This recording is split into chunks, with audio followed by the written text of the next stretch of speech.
सर्दियों का दिन था। बाहर तेज ठंडी हवा बह रही थी। इस समय मैं ताज़ा ताज़ा जवान हुई थी। माँ अक्सर मुझे मालकिन के यहाँ काम करने के लिए लेकर जाया करती थी। मेरी मालकिन जो भी थी दिखने में बेहद सुंदर थी, लेकिन वे दिल की मरीज़ थी, जिसकी वजह से धीरे धीरे उनकी तबीयत जो थी ख़राब होनी शुरू हो चुकी थी। तभी एक दिन अचानक हमें ये खबर मिली कि मालकिन जो थी वे इस दुनिया से चल बसी हैं। इस दौरान माँ ने मुझे मालकिन के यहाँ अकेला काम करने के लिए छोड़ दिया था। मैं अक्सर मालकिन की हवेली में रहकर काम किया करती थी। मैंने पूरी हवेली को अच्छे तरीके से सँभाला हुआ था। मेरा जो मालिक था वह देखने में बेहद तंदुरुस्त था। अक्सर वह मुझे गहरी आँखों से देखा करते थे। एक दिन मुझे तेज़ बारिश हो रही थी। मुझे बारिश में भीगना बहुत ही ज़्यादा पसंद था। मैंने इस वक़्त पीले रंग का हल्का-सा सूट पहना था। बारिश में भीग जाने से मेरी जो सुंदरता थी वह और भी ज़्यादा खिल कर नज़र आ रही थी। इस वक़्त मालिक मेरे सामने आकर खड़ा हो चुका था। मालिक ने अपने बदन पर एक टॉवल लपेटा हुआ था। इस वक़्त हम दोनों की निगाहें एक दूसरे से टकराई थी। तभी मालिक मेरे नज़दीक आए और मुझे उठाकर कमरे में ले गए। हम दोनों के दिलों की जो धड़कनें थी वो बढ़ने लगी। सर्दियों के मौसम में भी हमारा जो शरीर था वह गर्म हो रहा था। तभी कमरे में जाते ही मालिक ने जैसे ही अपना टॉवल हटाया तो मैं मालिक का वह देखकर हैरान हो चुकी थी। तभी मालिक मेरे करीब आए और उन्होंने मेरे साथ, मेरा नाम सानिया है और मेरी उम्र 18 साल थी। मेरे घर में मेरी माँ और 2 छोटी बहनें रहा करती थी। मेरे पापा कुछ साल पहले इस दुनिया से चल बसे थे। उनके जाने के बाद मेरी माँ का मेरे लिए व्यवहार जो था वह काफ़ी बदल चुका था। लेकिन मैं अपनी माँ से बेइंतहा प्यार करती थी। वो मुझसे जैसा कहती मैं हमेशा वैसा ही करा करती। पापा के जाने के बाद हमारे घर की जो हालत थी वह काफ़ी ख़राब हो चुकी थी। आए दिन घर के खाने के लाले पड़े रहते। इसी वजह से धीरे धीरे माँ लोगों के घरों में काम करना शुरू कर दी।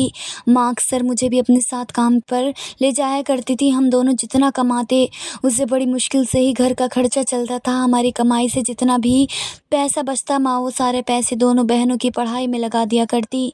हालांकि मुझे भी बहुत ज़्यादा पढ़ने का शौक़ था, लेकिन मुझे बचपन से ही स्कूल जाने से मना कर दिया गया था। माँ अक्सर मुझे कहा करती थी कि तुम स्कूल जाकर क्या करोगी? तुमसे जो छोटी बहनें हैं वे पढ़ाई में बहुत तेज़ हैं और हमारे पास इतने पैसे नहीं हैं कि हम तुझे पढ़ा सकें। मुझे भी माँ की इन बातों का बुरा बिल्कुल नहीं लगता था।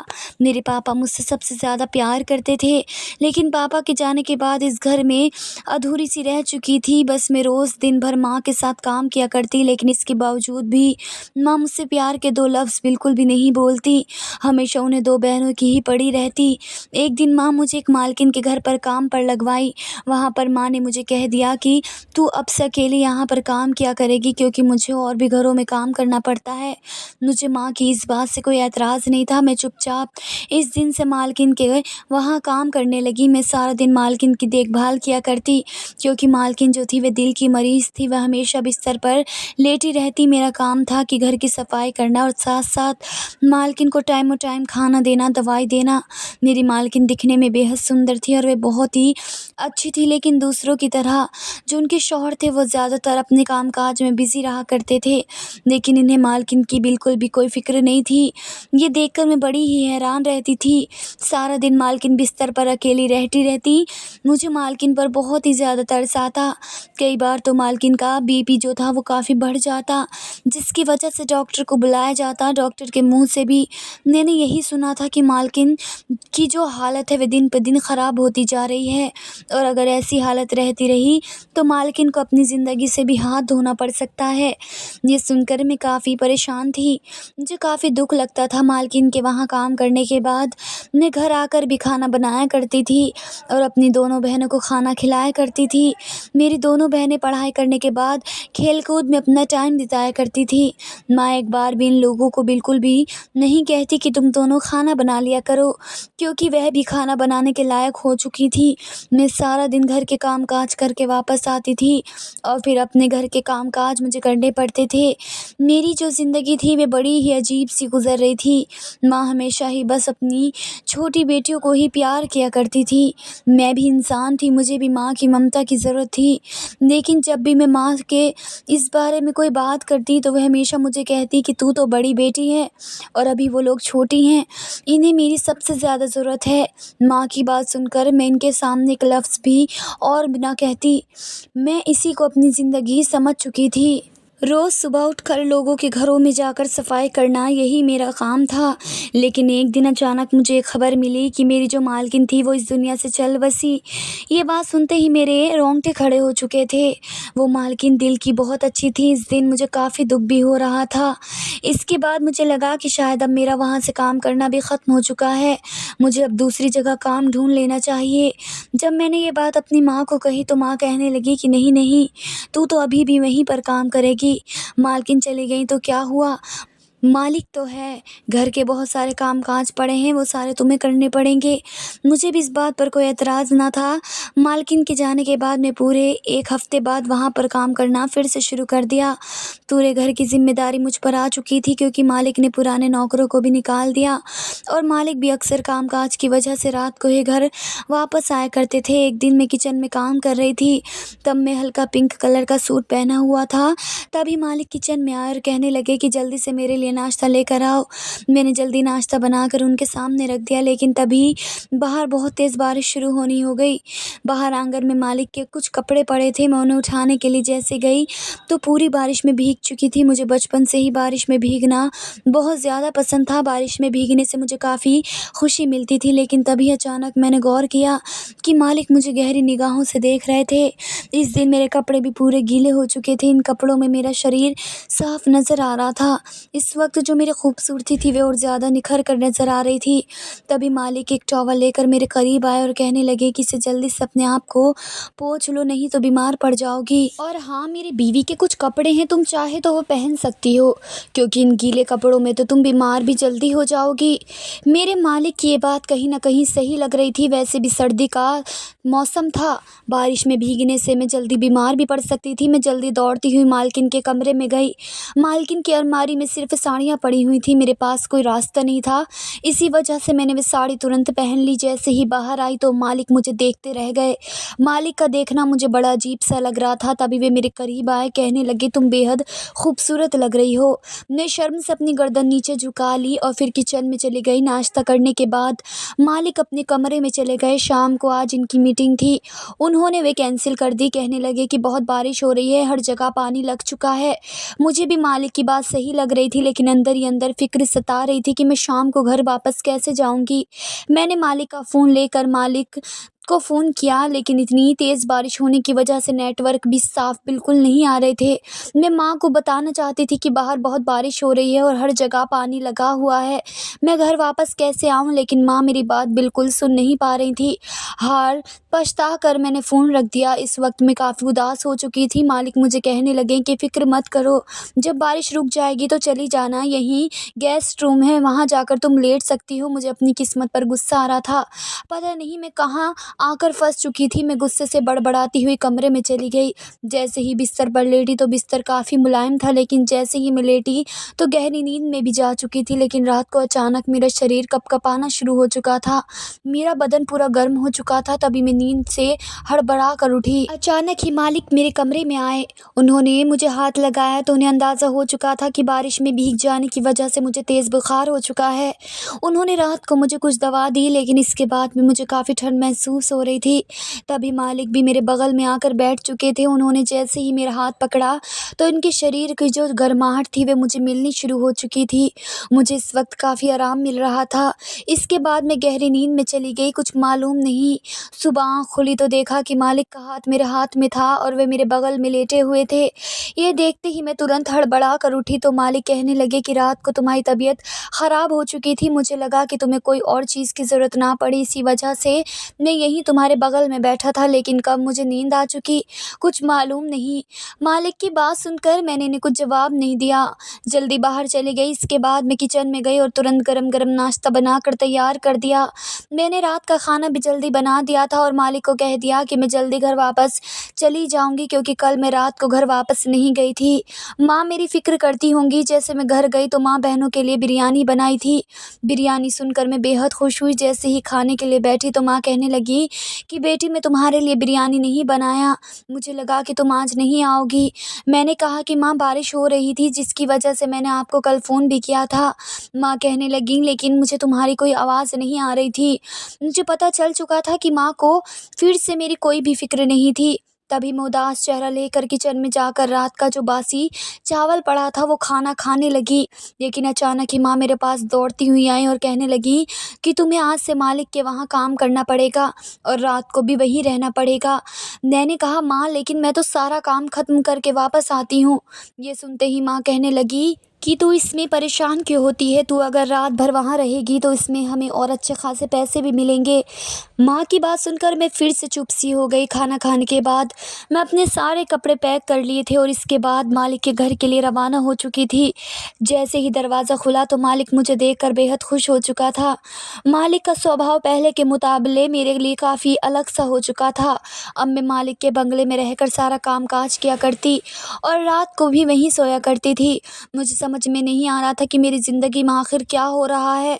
मैंने कभी भी कोई फ़ैसला नहीं लिया, हमेशा मुझे अपने परिवार की खातिर कुर्बानियाँ देनी पड़ी थी, लेकिन इसके बावजूद भी मेरे परिवार के लोग मुझे इस तरीके का प्यार बिल्कुल भी नहीं देते थे। जब मैं काम-काज से फ्री हो जाती हूँ तो मालिक मेरे पास आकर बातें करते हैं, वे मेरे बारे में पूछा करते हैं।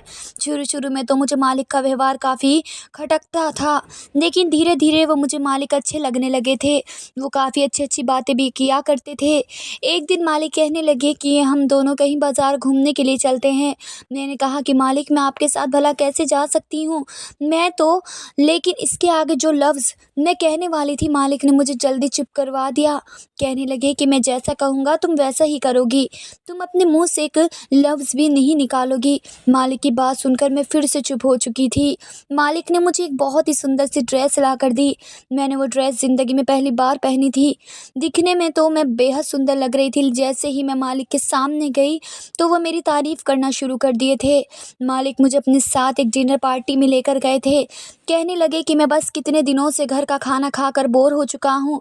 मुझे भी उम्मीद है कि तुम भी खाना पका-पका कर थक गई होंगी। इसी वजह से आज मैं तुम्हें यहाँ पर लेकर आया हूँ। हम दोनों का एन्जॉयमेंट भी हो जाएगा। मालिक की बात सुनकर मैं बेहद खुश हो चुकी थी। पहली बार किसी को ये एहसास हुआ कि मैं भी काम करके थक जाती हूँ। इस दिन रात भर हमने खूब एन्जॉय किया था।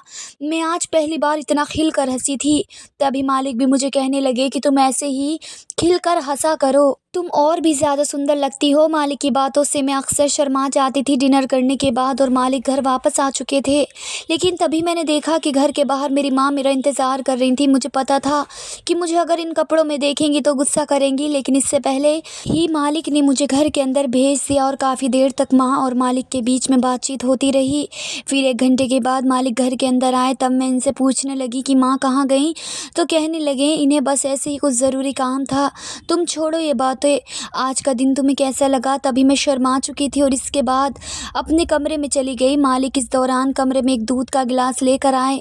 मालिक हमेशा मुझे जैसा कहते मैं हमेशा वैसा ही करती थी। मैं चुपचाप उस दूध का गिलास को पी लिया, लेकिन इसके बाद मैं जैसे ही बेहोश होने लगी तभी मालिक ने मुझे अपनी बाहों में भर लिया। इसके बाद मेरे और मालिक के बीच में क्या हुआ मुझे कुछ भी मालूम नहीं। सुबह उठी तो देखा मेरे कपड़ों की जो हालत थी वह काफ़ी ख़राब हुई थी। मुझे काफ़ी थकावट महसूस हो रहा था और जैसे ही मैं उठने लगी तो मालिक जल्दी कमरे में आए। इनके हाथों में नाश्ते की ट्रे थी। मैं ये देखकर बहुत ज़्यादा हैरान रह चुकी थी। मैंने कहा कि मालिक ये आपका काम नहीं है, आप ये सब मत किया करें। तभी मालिक ने मुझे डांट कर चुप करवा दिया और कहने लगे कि तुम बस चुप करके ये नाश्ता करो। सच में मुझे इस वक्त काफ़ी कमज़ोरी भी महसूस हो रही थी, जिसे मैं लफ्ज़ों में बिल्कुल भी बयान नहीं कर सकती थी। नाश्ता करने के बाद मेरे शरीर में कुछ ताकत महसूस हो रही थी। तभी इसके बाद जैसे ही मैं किचन में काम करने के लिए जाने लगी तो मुझे मालिक ने वहाँ जाने से भी रोक दिया। कहने लगे कि अभी तुम ये सब काम बिल्कुल भी मत करना। जब मैंने वजह पूछी तो कहने लगे कि हम दोनों की आज बाहर जाने के लिए जाएंगे। मुझे मालिक का ये व्यवहार बड़ा ही अलग सा लगता था। मैं एक नौकरानी थी, पता नहीं ये मुझ पर आखिर इतना प्यार क्यों लुटा रहे थे और इतना मेहरबान क्यों हो रहे थे। मालिक की तरफ से ये प्यार देखकर मैं बेहद खुश थी। ज़िंदगी में मुझे मेरे पापा के अलावा किसी और का प्यार नहीं मिला था। मालिक मुझे अपने साथ आज मूवी दिखाने के लेकर गए। मेरी ज़िंदगी में ये सारी चीज़ें मैंने पहली बार की थी, लेकिन मुझे काफ़ी खुशी भी महसूस हो रही थी। रात को जैसे ही हम दोनों डिनर करके वापस घर आए तो मालिक फिर मेरे कमरे में दूध का गिलास देकर आ चुके थे। दूध का गिलास पीने से मैं फिर गहरी नींद में चली गई और सुबह उठी तो कपड़े गीले रहते और मुझे काफ़ी थकावट भी महसूस होती। अब रोज़ यही सिलसिला शुरू हो चुका था। मालिक मुझे दिन भर काम बिल्कुल भी करने नहीं देते। हमेशा वे मुझे मुझे अपने साथ रखते, नए-नए कपड़े ला कर देते। ये देखकर मैं बड़ी ही हैरान रहती कि भला एक नौकरानी को ऐसी ज़िंदगी कौन देता है, और ऊपर से रात को मालिक का वह दूध देना, जिसे पीने के बाद सुबह मुझे काफ़ी थकावट और दर्द भी महसूस होता। दूसरी तरफ मैं जब भी मालिक से फ़ोन लेकर अपनी माँ को फ़ोन करती कि एक बार तो मुझसे मिलने के लिए आएँ, क्योंकि मैंने काफ़ी वक़्त से उन्हें नहीं देखा था।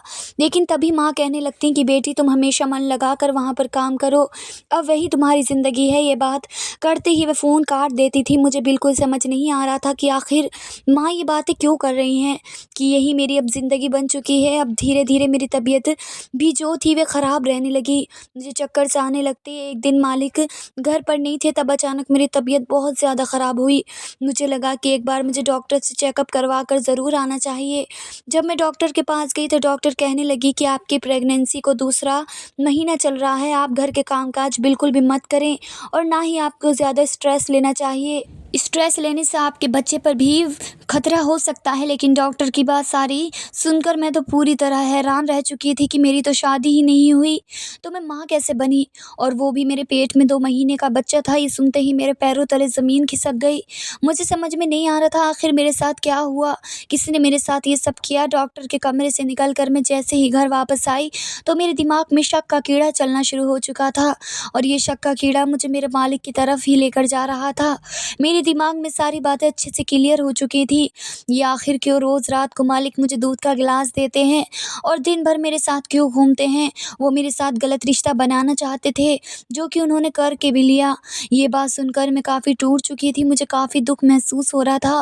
मुझे माँ की याद आ रही थी। मैं माँ को सारी सच्चाई बताना चाहती थी। जैसे ही घर गई तो देखा कि घर के अंदर एक फ्रिज, बड़ा टीवी, ये सब अंदर शिफ्ट करवाया जा रहा था। मैं ये सब देखकर हैरान थी। आखिर इतना पैसा माँ के पास कहाँ से आया। लेकिन जैसे ही मैं घर के अंदर दरवाजे पर खड़ी हुई तो माँ की बातें सुनी। माँ छोटी बहन को कह रही थी कि ये सब कुछ तेरी बड़ी बहन की वजह से हुआ है, इसी ने हमारी मदद की है। अब वह हमेशा के लिए मालिक के घर का काम करेगी, अब इसका हमारे से कोई ताल्लुक नहीं। बस तुम मेहनत लगा कर पढ़ो, मैं तुम पर सारा पैसा लगाऊंगी और तुम दोनों की अच्छे घर में शादी भी करूंगी, क्योंकि तुम दोनों ही तो मेरी खुद की औलाद हो। माँ की ये सारी बातें सुनकर मैं टूट चुकी थी। मेरी आंखों से आंसू गिरने लगे थे। एक तरफ उस मालिक ने मेरे साथ इतना गलत किया, तो दूसरी तरफ मेरी खुद की माँ ये बोली कि वे सौतेली हैं। लोग सच कहते हैं, सौतेली माँ कभी माँ नहीं बन सकती। मेरी ज़िंदगी सिर्फ मालिक की रखेल बनना ही रह चुका था। मैं अब चुपचाप उस बंगले की तरफ निकल पड़ी। मेरे पास कोई रास्ता नहीं था। मैं जैसे ही कमरे में गई तो मालिक मुझे देखकर हैरान रह चुके थे। कहने लगे कि आखिर तुम कहाँ गई थी, तुम्हें अपनी सेहत का ध्यान रखना चाहिए था। मैंने तब इनका हाथ झटक दिया। मैंने कहा कि आपको ये करने से पहले सोचना चाहिए था। आप कैसे मेरे साथ ये सब कर सकते हैं, वो भी मेरे बिना इजाज़त के। मुझे अब और इस छत के नीचे बिल्कुल भी नहीं रहना। आपने मेरे साथ गलत किया है। आपने मेरी माँ को ज़्यादा पैसे देकर मुझे हमेशा के लिए ख़रीद लिया है, और अब मैं आपकी रखेल बनकर इस घर में बिल्कुल भी नहीं रहूँगी। मेरे मुँह से ये लफ्ज़ सुनकर मालिक भड़क उठे थे। कहने लगे कि खबरदार, आइंदा अपने मुँह से ये गंदा लफ्ज़ बिल्कुल भी मत निकालना। तुम जैसा सोच रही हो वैसा बिल्कुल भी नहीं है।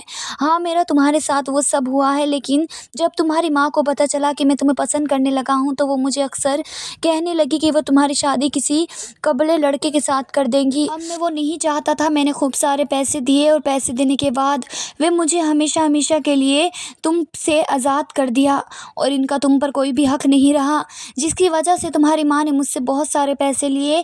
मैं तुम्हें चाहने लगा था, तुमसे सच्ची मोहब्बत करने लगा था। इसी वजह से मैं तुम्हारी माँ को शर्त मान गया, और मैं तुम्हें बिल्कुल भी खोना नहीं चाहता था। मैं तुम्हें ये सारी बातें बिल्कुल भी नहीं बताना चाहता था, क्योंकि मुझे पता था कि तुम अपनी सौतेली माँ से बेइंतहा प्यार करती हो। बेशक उनके दिल में तुम्हारे लिए बिल्कुल भी प्यार नहीं था। मैं तुम्हें तकलीफ़ बिल्कुल भी नहीं देना चाहता था। मेरा यकीन करो, मैंने हमेशा सोच कर रखा था कि जब वक्त आएगा तब मैं अपनी सारी सच्चाई बता दूंगा। मैंने कहा कि सच्चाई आज पता चले या फिर कल, तकलीफ़ तो मुझे इतनी ही होनी थी जितनी आज हो रही है। दूसरा जो आपने मेरे साथ किया, वे क्या किया था। तभी वे कहने लगे मैं तुम्हारे प्यार में बह गया था, इसी वजह से मैं तुम्हें दूध के गिलास में नींद की दवा देता ताकि तुम्हें कोई होश ना रहे। मेरी जो पहली बीवी थी से मेरी शादी मेरी मौसी ने करवाई थी। मैं इस शादी से बिल्कुल भी खुश नहीं था, ना ही मैं शादी करना चाहता था। और लेकिन जब से मैंने तुम्हें देखा, मैं तुमसे प्यार करने लगा था। मैंने सोचा था कि सब कुछ ठीक हो जाएगा, तब मैं तुमसे शादी करूँगा, तुम्हें सबके सामने अपनाऊँगा। और देखो सानिया, जो हुआ इसमें मेरा कोई कसूर नहीं। मैं तुमसे अब भी कहता हूँ, तुमसे शादी करूँगा, तुम्हें कभी धोखा नहीं दूँगा, इस बच्चे को अपनाऊँगा। मैंने जो किया वो सिर्फ़ तुम्हारे लिए किया था, मैं तुम्हें खोना नहीं चाहता था। और मुझे लगता है कि कहीं न कहीं तुम्हें भी मेरे साथ रहना अच्छा लगता है।